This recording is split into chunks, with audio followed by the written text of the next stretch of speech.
Hello, I'm Adam Newman. This is my official YouTube channel. Please subscribe and support the young and the restless spoilers. Welcome back to our channel, besties. Today is a beautifully chaotic day, and we are absolutely ready to dive into the madness. Grab your iced coffees and strap in, because the drama we are unpacking today is genuinely going to alter your brain chemistry. Let's get right into it. You guys, I am deceased. Stop what you are doing right this exact second because I am literally shaking. Wait, we need to talk about this now. I was mid skincare and smeared charcoal mask all over the rug when I realized what was actually happening on our screens, and I literally had to yeet my phone across the room. Send help. My soul has actually left my body. We are witnessing an absolute cinematic mayhem right now, a high-octane psychological masterpiece where the stakes are astronomical, and I am personally offended by how long it took my brain to connect these dots. Wait, backtrack for a second. I missed a step. Basically, we have all been watching Diane Jenkins Abbott just straight up vanish from Genoa City.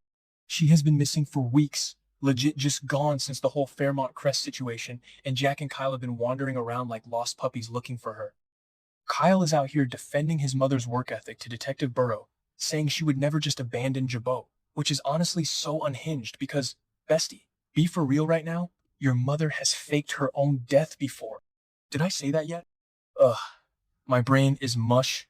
Moving on, but basically, Jack and Kyle are spiraling, and they have no idea that the reality is genuinely a million times worse than Diane just running off. Oh, hold on. I should have mentioned this earlier, but Diane didn't just leave. She woke up in this totally strange, terrifying, barred room. Just picture this. The aesthetics are giving major horror movie basement vibes, but it is supposedly a living room. She wakes up completely disoriented, terrified, and straight up confused. She tries the doorknob, and obviously, it is locked. She looks at the windows, and there are thick metal bars on them. I am literally hyperventilating right now just thinking about the sheer panic of that moment. She finds a letter opener and grabs it like a weapon, which, okay, Queen, we love a resourceful moment. But then she looks at the bookshelf. And don't even get me started on the vibes of this room. Wait, I just heard a weird tapping noise outside my window. Is someone watching me? Okay, no. It was just a branch. See, this show has me so paranoid, my grip on reality is slipping. Anyway, back to the bookshelf. Diane is looking around, and she sees a stack of books written by none other than Dr. Alan Laurent. Yes, that Alan Laurent. I saw those books, and my jaw straight up unhinged itself and fell to the floor. Why would those specific books be in this specific random prison house? Then, the door opens, and in walks Dr. Lawrence Markham. And let me tell you, this man is officially on my do not perceive list. I am so done. He walks in, completely smug, and starts gaslighting Diane to the absolute extreme.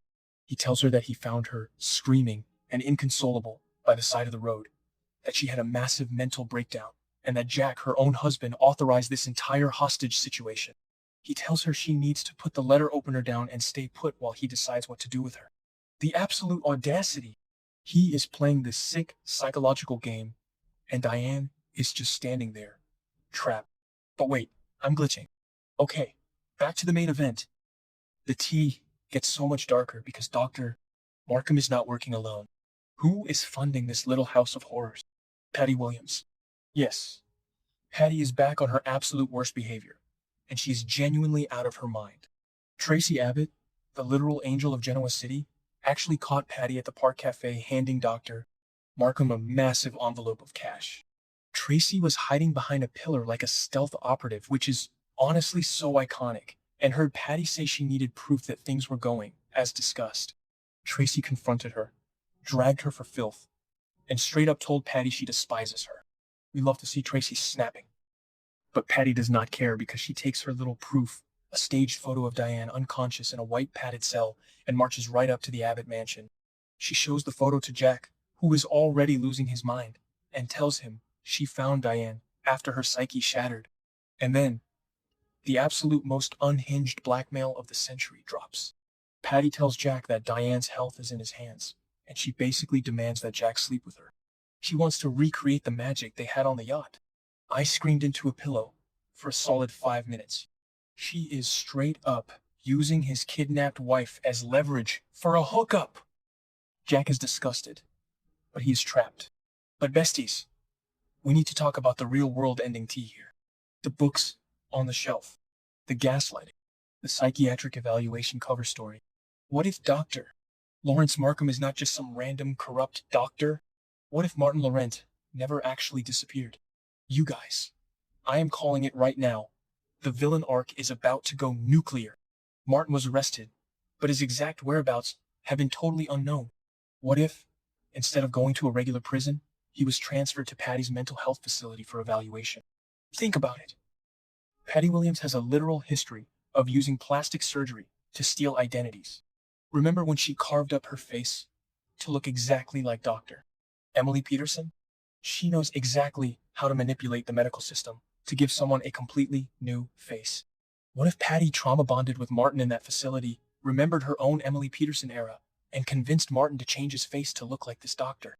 Markham? It makes so much sense. The Alain Laurent books on the shelf are Martin's sick little signature, a breadcrumb of his true identity just sitting there in the open. I am shaking. If Dr. Markham is actually Martin Laurent with a brand new face, then this entire storyline is about to explode into a million pieces. Because who else was trapped in a terrifying clinic under Martin's sick psychological control?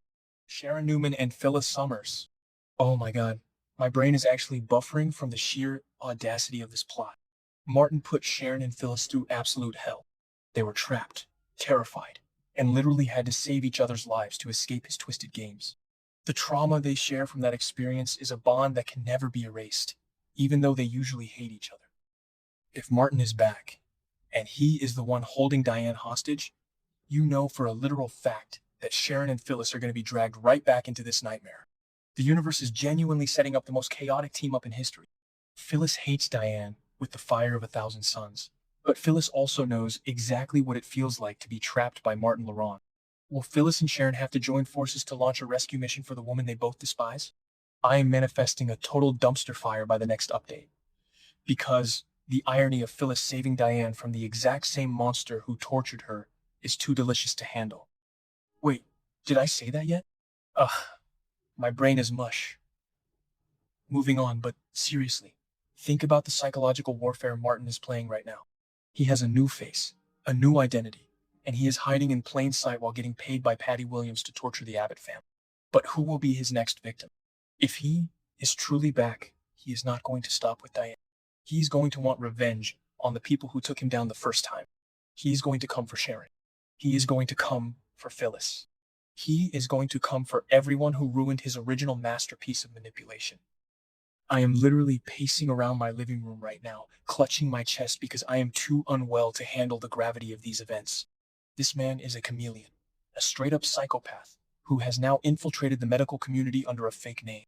He is prescribing Diane's captivity like it is a medical necessity, using Jack's name to break her spirit. It is so dark, so twisted, and genuinely the most brilliant soap opera plot I have seen in years. I am so invested that this situation is now my entire personality, and I am not okay. We need to keep our eyes glued to every single scene Dr. Markham is in.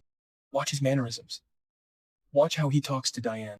Martin was always so calm, so creepy, and so in control, and Markham is giving the exact same energy. The way he told Diane to put down the letter opener without even flinching, that is Martin Laurent behavior. That is the behavior of a man who has done this 100 times before and gets off on the power trip. I cannot even begin to process how Jack is going to handle Patty's demands. Is he going to sacrifice himself to save Diane? Is Tracy going to use her massive brain to outsmart Patty and find the location before Jack does something he regrets? And when the mask finally slips and Markham is revealed to be Martin, the explosion in Genoa City is going to leave craters. I am physically vibrating from the suspense. Besties, stay safe out there. Trust no one with a medical degree in this town. And I will see you in the next update when my soul finally returns to my body.